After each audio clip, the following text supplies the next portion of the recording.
Hello everyone, myself Sayyada Nishat Fatima. I have secured an All India rank of 6183 in NEET 2025 with a score of 567. So in this video, I'll be talking about biology, how I did my biology NCERT, from where did I practice my questions, and at the end, how much did I end up scoring in my NEET 2025 exam for the subject of biology.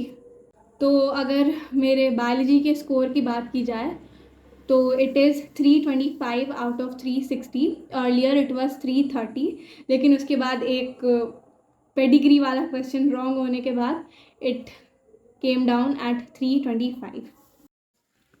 तो starting से discuss करते हुए चलते हैं. Bio का जो 50% part होता है वो उसकी NCERT रीडिंग होती है, और जो बाकी का 50% पार्ट होता है वो उसी NCERT बेस्ड क्वेश्चन प्रैक्टिस होती है. अब अभी के टाइम पे सबसे इम्पॉर्टेंट सवाल की बात की जाए तो is NCERT sufficient for NEET? तो जी हाँ, बिल्कुल, और मोर देन सफिशिएंट होता है NCERT नीट के लिए. इसके अलावा आपको थ्योरी के लिए कोई भी और NCERT के अलावा बुक बिल्कुल भी नहीं पढ़नी है. NCERT ही आप चप्पा चप्पा कर ले, वो मोर देन इनफ होता है आपके लिए. NCERT का अगर हर एक पेज का हर एक कोना आपको याद है तो इसके अलावा और आपको कुछ भी नहीं चाहिए. बस उसी की चीज़ की आपको और ज़्यादा प्रैक्टिस करनी होगी. तो सबसे पहले टॉपिक पे बात करें कि NCERT की रीडिंग. लेकिन NCERT को समझने से पहले आपको टीचर की हेल्प बिल्कुल लेनी पड़ेगी. अगर आप चाह रहे हैं कि आप NCERT अच्छे ढंग से पढ़ पाए तो खुद से पढ़ना बहुत ज़्यादा डिफ़िकल्ट हो जाता है. इसीलिए आपको अपने जो कोचिंग के लेक्चर्स है उसको बहुत ज़्यादा ध्यान से अटेंड करने हैं. उससे पहले आपको अपनी पूरी NCERT समझ लेनी है. इवन क्लास में भी आपको टीचर्स बहुत सारे लाइन्स NCERT की रीड आउट करवा देंगे, क्योंकि NCERT में कुछ टॉपिक्स होती है जो उसके डायरेक्टली दी हुई होती है, लेकिन कुछ टॉपिक्स उसके डायग्राम्स में हिडन होती है, कुछ उसके फ्लो चार्ट्स में हिडन होती है. तो ये सारी चीज़ें ऐसी नहीं है कि आपको सिर्फ डायग्राम में दिया हुआ तो आपको डायरेक्टली याद हो जाएगा. उससे बहुत सारे क्वेश्चन फ्रेम हो सकते हैं. आपको अपने क्लास के प्रॉपर नोट्स बनाने चाहिए. आपको नोट्स बस ऐसे बनाने हैं कि जिससे आपका रिकॉल हो सके, आप NCERT को समझ सके. अगर आप अपना सेपरेट नोट्स का कॉपी रखिए या NCERT के ही जो साइड में स्पेस होता है उसी में अपना नोट्स ऐड कर सके, ये आपका अपना चॉइस होता है. लेकिन आपको अपने नोट्स बिल्कुल बनाने चाहिए बायोलॉजी के लिए. अगर आप नोट्स स्किप करने का सोच रहे हैं तो आप बहुत बड़ी गलती कर रहे हैं. तो अब NCERT की बात की जाए तो पहली रीडिंग आपको तब करनी है जब आपका चैप्टर लेक्चर्स के थ्रू ख़त्म हो चुका है, आपने पूरा अच्छे तरीके से समझ लिया है.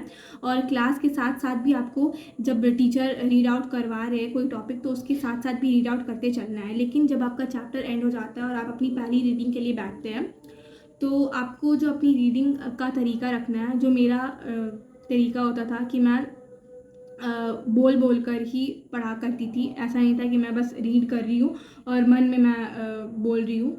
मैं हमेशा बहुत चिल्ला चिल्ला कर ही पढ़ा करती थी NCERT को, क्योंकि एक तो मैं लाइन बाय लाइन उसको, एक आप NCERT को देख रहे हैं, उसके बाद आप उसको ज़ोर ज़ोर से बोल रहे हैं, उसके बाद जो आप बोल रहे हो मैं उसको सुनती थी कि मैं क्या क्या बोलते जा रही हूँ. तो ये बार बार मैं रिकॉल करते करते NCERT को चलती थी. और यही मेथड मेरे लिए सबसे ज़्यादा सूटेबल था. और इसी तरीके से मैं जब NCERT को पढ़ती थी बोल बोल कर, चिल्ला चिल्ला कर, तभी मेरा कम टाइम लगता था NCERT को एक चैप्टर पढ़ने में. और आपको जो पढ़ते जाना है तो NCERT की एक एक लाइन आपको ऐसे पढ़नी है कि जिससे एक वो क्वेश्चन बना के दे आपको. मतलब एक एक लाइन वो सिर्फ एक स्टेटमेंट नहीं है, वो एक स्टेटमेंट बेस्ड क्वेश्चन बन सकता है. तो आपको खुद दिमाग में क्वेश्चन फ्रेम करते हुए पढ़ते जाना है. अगर आपको जैसे कोई भी लाइन में किसी का रीज़न दिख रहा है या किसी का बट या बिकॉज यूज़ किया हो तो उसमें असर्शन एंड रीज़न मार्क करते हुए जाना है. सारी जो लेबलिंग्स है उसकी जो डायग्राम की जो लेबलिंग्स है उसको भी करते हुए जाना है. आपका जो साइंटिस्ट वाला सेक्शन है, ऑल्दो आप स्टार्टिंग में उसको कर सकते हैं, लेकिन जब एग्ज़ाम के जो लास्ट मंथ वाला पार्ट होता है उसमें ये साइंटिस्ट और जो भी एक्स्ट्रा पार्ट होते हैं उसको आपको करने चाहिए, ताकि आप एग्ज़ाम के पहले उसको याद रख सकें. उसके बाद अगर आप सोच रहे हैं कि सिर्फ चैप्टर पढ़ने से हो जाएगा, तो ऐसा बिल्कुल नहीं है। आपको उसकी समरी बिल्कुल बिल्कुल करनी है। एक एक लाइन एनसीईआरटी का बहुत ज़्यादा इंपॉर्टेंट होता है, भले वो डायग्राम की लेबलिंग हो, उसका इंट्रोडक्टरी पेज हो, साइंटिस्ट वाला सेक्शन हो या समरी हो, हर एक लाइन से वहाँ पे क्वेश्चन बनाए हुए होते हैं। इवन समरी में कुछ कुछ पॉइंट्स आपको मिल जाएंगे जो कि पूरा चैप्टर पढ़ते हुए आपको वो पॉइंट नहीं मिले होंगे, लेकिन वो कुछ पॉइंट्स आपके समरी में एडेड होते हैं। तो इस तरीके से आपका एनसीईआरटी का जो रीडिंग होती है वो बहुत ज़्यादा इंपॉर्टेंट हो जाती है। और सिर्फ आपको पढ़ते नहीं रहना है, आपको उसमें क्वेश्चन बना बना के आगे बढ़ते जाना है कि एक एक लाइन जो मैं पढ़ रही हूँ वो मेरे एग्ज़ाम में आ सकता है एज अ क्वेश्चन। तो फर्स्ट रीडिंग जो आपने करनी है वो आपके लेक्चर्स, जब आपका चैप्टर ख़त्म हो जाए तब आप उसकी पहली रीडिंग कीजिए।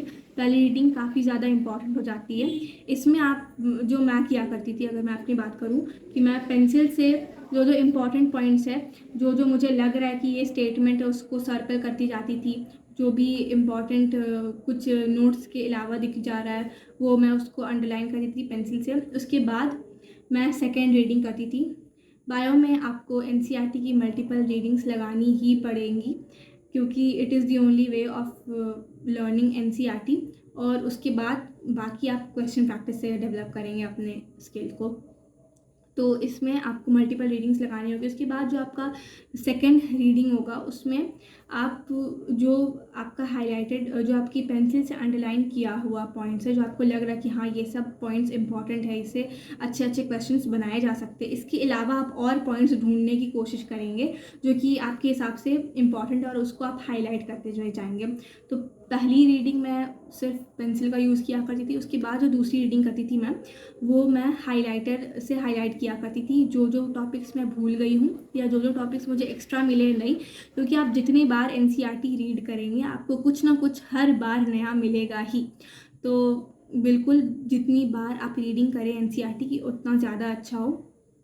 तो इसके बाद 2-3 रीडिंग के बाद आपको जो रीड आउट करना है, आपने सारे हाइलाइटेड पॉइंट्स उसमें एनसीईआरटी में मार्क कर लेने हैं अपनी सेकंड या थर्ड रीडिंग के बाद। और उसके बाद जो आपको करना है, जो मैं किया करती थी, उसके बाद वाली रीडिंग्स के लिए मैं पोमोडोरो मेथड यूज़ किया करती थी। क्योंकि आप जो पहली और दूसरी रीडिंग के लिए ही आपको ज़्यादा टाइम लगता है, क्योंकि आप उसमें एक एक लाइन को समझते हुए चलते हैं, अपने लेक्चर्स को रिकॉल करते हुए चलते हैं, उसमें आप क्वेश्चन बनाते हुए चलते हैं। ये असर्शन रीज़न बन सकता है, ये इसका स्टेटमेंट है। कोई मेम्ब्रेन है तो उसको डिस्क्राइब किया हुआ कि थिक है, इलास्टिक है, कार्टिलेजिनस मेम्ब्रेन है। तो उस वक्त आप पहली और दूसरी रीडिंग में अपने सारे हाईलाइटेड पॉइंट्स को अंडरलाइन कर लेते हैं। लेकिन जो आपका सब्सिक्वेंट रीडिंग्स होंगे उसमें आपको मैं जो यूज़ करती थी वो पोमोडोरो यूज़ किया करती थी, जिसमें मैं 30 मिनट्स का टाइमर लगाती थी और उसी में मैं कोशिश करती थी कि अपने पूरे चैप्टर को कंप्लीट कर पाऊँ। ऑल्दो जेनेटिक्स जैसे जो चैप्टर्स थे वो एंड तक मैं 30 मिनट्स में वो सब चैप्टर्स नहीं होते, लेकिन हाँ तीन सेशंस पोमोडोरो के लगते थे मुझे। अराउंड 1 to 1.5 आवर्स में मेरा चैप्टर पूरा रिवाइज हो जाता था। बेसिकली जो आपको रिविजन्स उसके बाद करनी है अपनी रीडिंग, उसमें आपको ज़्यादातर वो हाईलाइटेड पॉइंट्स पे ध्यान रखना और ऐसे नॉर्मली रीड करते हुए जाना।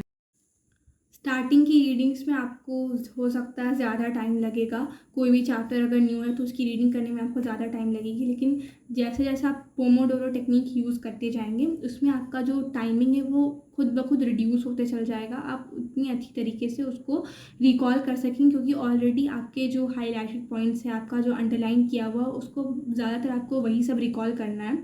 और उसके बाद भी अगर कुछ ऐसे टॉपिक्स हैं, कुछ ऐसे एग्जाम्पल्स जो आप फ्रीक्वेंटली भूल रहे हैं, तो उसको आपको एक स्टिकी नोट्स में लिखकर चिपका लेना अपने सामने, कि आप हर एग्ज़ाम के पहले देख सकें। उसके बाद अगर आपका कोई भी एग्ज़ाम में आपको क्वेश्चन गलत हो गया, कुछ भी आपका ऐसा था जिसने जो क्वेश्चन ऐसा आया हो जो आपने एनसीईआरटी में अंडरलाइन नहीं किया हुआ या उससे गलत हो गया, तो वो भी आप बाद में ऐड कर सकते हैं अपने लिए। अब थोड़ा अगर और एनसीईआरटी की बात की जाए तो एनसीईआरटी में कुछ कुछ ऐसे टॉपिक्स होते हैं जिन्हें हम सोचते हैं कि ये तो बिल्कुल इम्पॉर्टेंट नहीं है, जिसको हम निगलेक्ट कर देते हैं, लेकिन ऐसा आपको बिल्कुल भी नहीं करना। हर एक टॉपिक को प्लीज़ इक्वली इम्पोर्टेंस दे के पढ़ना है। आपको साइंटिस्ट वाला सेक्शन याद करना चाहिए, भले आप उसको एग्ज़ाम के जो लास्ट मंथ है उसमें याद कीजिए, कभी भी याद कीजिए। एक बार आप रीड कर सकते हैं उसको बार बार, लास्ट में आपको याद होने चाहिए उसके जो टॉपिक्स थे।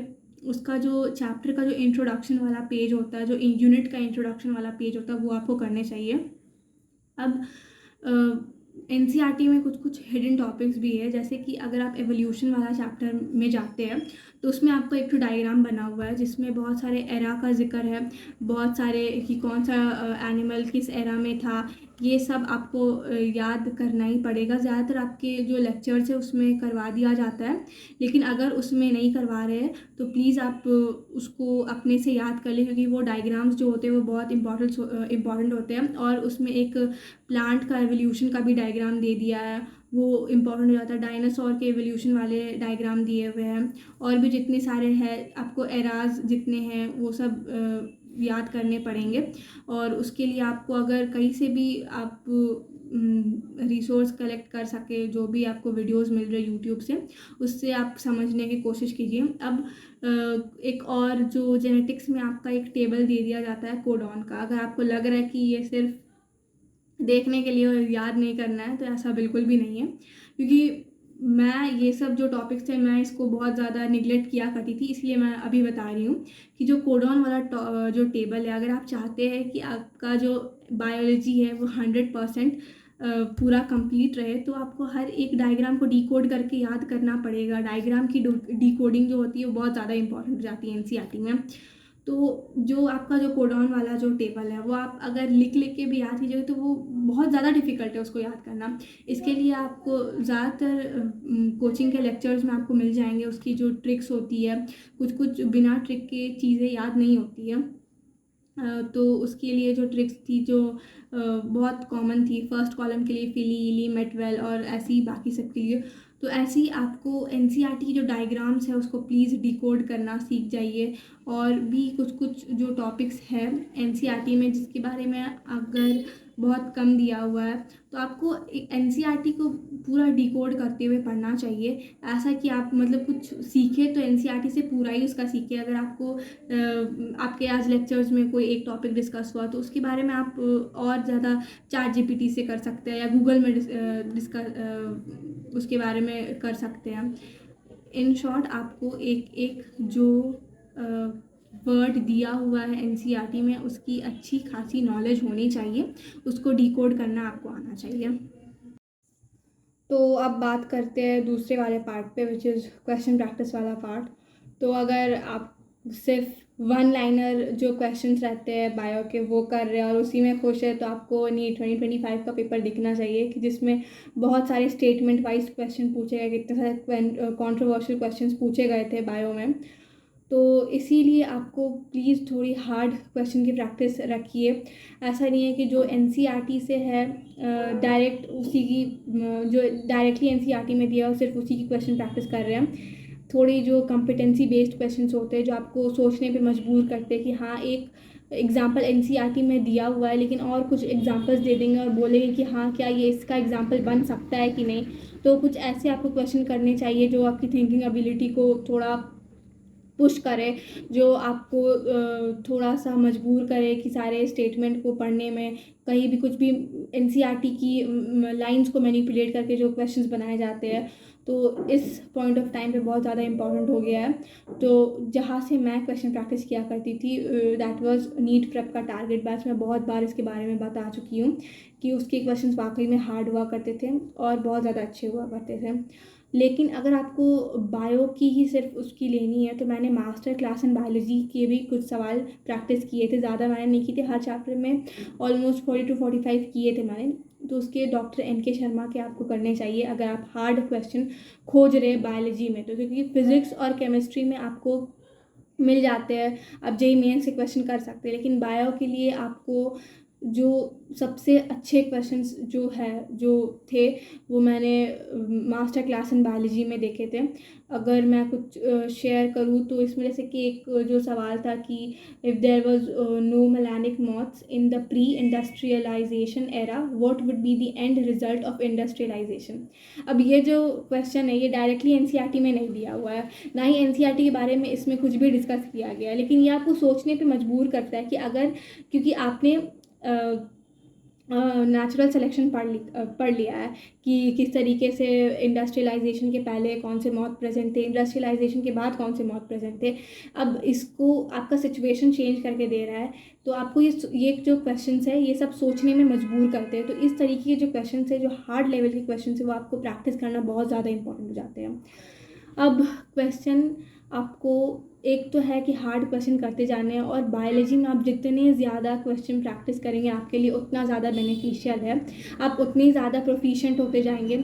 इवन दो अगर आप कुछ चीज़ आपने अच्छी तरीके से क्वेश्चन प्रैक्टिस कर रखी है और मान लीजिए कि आप कुछ चीज़ें उसकी भूल भी गए, तो मेरे साथ जो होता था कि क्योंकि मैंने इतनी क्वेश्चन प्रैक्टिस की हुई थी कि खुद ब खुद मेरा जो हाथ था वो सॉल्व करते हुए सही आंसर पे ही जाता था, क्योंकि बस प्रैक्टिस थी इतनी कि चल जाता था। तो इसी तरह की तरीके से आपको अपनी जो है क्वेश्चन प्रैक्टिस की जो स्किल है वो डेवलप करनी है। बिल्कुल हर तरह के क्वेश्चन अटेम्प्ट करने हैं, स्टेटमेंट बेस्ड, असर्शन रीज़न की प्लीज़ आप, जो सबसे ज़्यादा कंफ्यूजिंग पार्ट होता था असर्शन रीज़न में कि दोनों स्टेटमेंट करेक्ट है लेकिन दूसरा जो है वो उसका करेक्ट एक्सप्लेनेशन है कि नहीं है, तो इसके लिए एनसीईआरटी की डायरेक्ट लाइंस को आपको रेफ़र करना पड़ता है। अगर उसमें बिकॉज दिया हुआ, अगर दो एडजेसेंट लाइंस है उसको एक्सप्लेन किया हुआ है, कॉमा दिया हुआ है, तो आपको उसी में मार्क करके रख लेना चाहिए एनसीईआरटी की बुक में कि यहाँ से असर्शन रीज़न बन सकता है। इवन तो अगर आपको वो क्वेश्चन नहीं मिलता असर्शन रीज़न के लिए तो आप खुद से तो बना ही सकते हैं उसमें मार्क करके। तो असर्शन रीज़न आप जितना ज़्यादा प्रैक्टिस करेंगे, ये वाला जो आपका कन्फ्यूजन है कि करेक्ट एक्सप्लेनेशन है कि नहीं रीज़न, ये उतना ज़्यादा क्लियर हो जाएगा। इसमें सिर्फ और सिर्फ क्वेश्चन प्रैक्टिस चाहिए। जितनी ज़्यादा क्वेश्चन प्रैक्टिस करेंगे उतना ज़्यादा आप रिकॉल कर सकते हैं एनसीईआरटी की लाइंस को, उतना ज़्यादा आप जो है एग्ज़ाम में अच्छा परफॉर्म कर सकते हैं। अगर मैं अपनी बात करूँ तो हालांकि मैंने जो ज़्यादातर क्वेश्चन प्रैक्टिस किया था वो टारगेट बैच से ही किया था। उसके जो बायो के लिए सारे जो जितने भी सेट्स थे मैंने सब अटेम्प्ट किए थे, और वो जो बहुत पुराने PYQ थे मैंने वो सब नहीं किया था, और जो रिसेंट ईयर्स के थे वो मैंने किए थे। और उसका जो रिकमेंडेड MCQ वाला सेक्शन था वो मैंने 2 बार कर लिए थे हर एक चैप्टर के लिए, क्योंकि बायो के क्वेश्चन सॉल्व करना बहुत ज़्यादा ईजी रहता था, वो तुरंत सॉल्व होते थे। लेकिन ऐसा नहीं कि बहुत ज़्यादा निगलेक्ट कर दे आप बायो में क्वेश्चन प्रैक्टिस। बायो में क्वेश्चन प्रैक्टिस और भी ज़्यादा इंपॉर्टेंट रहती है, वो एक मेथड ही है रिविजन करने का क्वेश्चन प्रैक्टिस बायो में। तो मैं तो टाइम बाउंड ही क्वेश्चन प्रैक्टिस किया करती थी।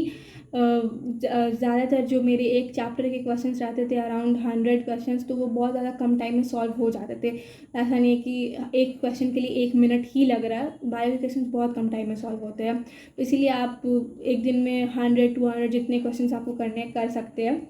उसके बाद आपको उसकी बार बार प्रैक्टिस करनी चाहिए, आपको बार बार अपने क्वेश्चंस को रिवाइज करने चाहिए। जो जो क्वेश्चंस आपको इंपॉर्टेंट लगे कि हाँ ये थोड़ा एनसीईआरटी को मैनिपुलेट किया हुआ था, ये स्टेटमेंट मैंने गलत कर दिया, एनसीईआरटी में ये दिया हुआ है, तो उस चीज़ को आपको क्योंकि टारगेट बैच में तो बुक मार्क का फीचर था तो उसमें कर सकते हैं, और उस क्वेश्चंस को आपको बार बार रिवाइज करना चाहिए हर टेस्ट से पहले। उसके बाद टेस्ट मैं मल्टीपल टेस्ट लिए हुए थे तो उससे बहुत ज़्यादा रिकॉल होता था। नीट प्रेप के जो टेस्ट थे वो बहुत ज़्यादा, बायो के जो क्वेश्चन थे उसमें बहुत ज़्यादा फोकस करते थे, डिफरेंट टाइप के बनाते थे, स्टेटमेंट वाइज उनके क्वेश्चन बहुत ज़्यादा रहते थे, बहुत लेंदी हुआ करती है उनकी बायो। फिर एलन की जो टेस्ट ली थी मैंने, उसमें आपका हर एक कोना से उसमें क्वेश्चन बनाए हुए रहते थे, जिसकी वजह से मुझे बार बार जो मैं अगर गलत करती थी एलन के टेस्ट में तो वो जाके मुझे नोट करना पड़ता था, वापस से अपने एनसीईआरटी में ऐड करना पड़ता था कि हाँ यहाँ पे इनडायरेक्टली है, डायरेक्टली है, बहुत छोटे छोटे पॉइंट्स से एलन में क्वेश्चन बना दिए होते हैं। तो इस तरीके से आपको मल्टीपल सोर्सेज से क्वेश्चन प्रैक्टिस करने चाहिए, टेस्ट सीरीज़ में उसको अप्लाई करना चाहिए और आपको रिलेट करते हुए पढ़ना चाहिए। So this was all about how I did my biology, how did I prepare for it, क्या एनसीईआरटी का पार्ट था, क्या क्वेश्चन प्रैक्टिस वाला पार्ट था, everything I discussed. So hope this video helps you. Thank you.